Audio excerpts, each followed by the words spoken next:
We got it all finished up, ready to ride for the first phase of it. Put the bighorns on there, snorkeled it, did some maintenance on it, a lot of stuff on there, got it running good. Sits up way higher now. I mean, that's pretty much just sticking my arm straight out. That's the height of it, and all it is going to 27-inch tires. So imagine when it gets like, say 29s or some other good mud tire on there. Snorkeled that up, finished it up, all through the center there. Here's how we did it, our final overlook of it.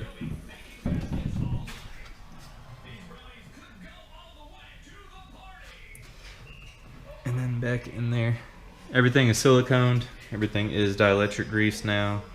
All the vent lines are on there nice and tight. Got rid of all the stock snorkel stuff, and there's the bed overview. We just got to mess with his parking brake a little bit. I know these are pretty notorious for having bad parking brakes, so he's gonna shim it for right now because there's still a lot of brake pad left. I think just the cable is probably stretched out over time, but we're gonna try the new brake pads and stuff like that. New belt, new spark plugs, but it's sitting up very nice now. Kind of straight through to the snorkels. And I had this bag from my razor that we just quickly threw up there. It's just a razor, it says razor on a Ranger.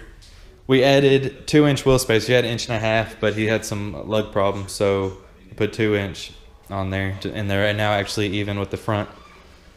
The run's way better. I think it had overfilled with oil a little bit from when he first got it, so we swapped that all out, ran Rotella T6 in it with a new Polaris oil filter, and it's working great.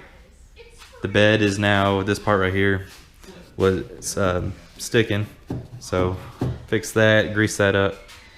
But the bed, I mean, it clears everything perfectly.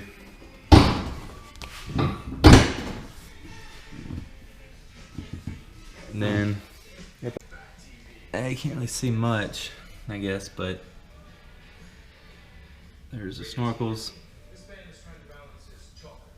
Clearing perfectly.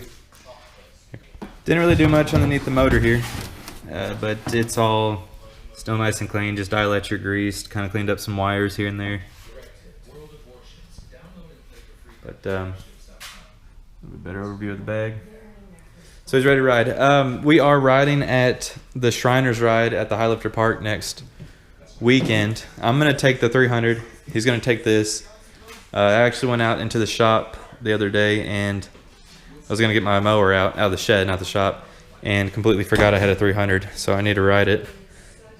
But all of his fuses are dielectric greased, dual batteries are charged, antifreeze is topped off, brake fluid is topped off, so we're ready to go. But I will get some better pictures and videos and everything else later on whenever we pull it out and gets closer to next Saturday when we're gonna ride. So that's where I'm gonna leave it. We're gonna call it, like I said, the first part of it done. It's now officially ready to ride, set up just right. You can go hunting, mudding, trail riding. It's all good to go.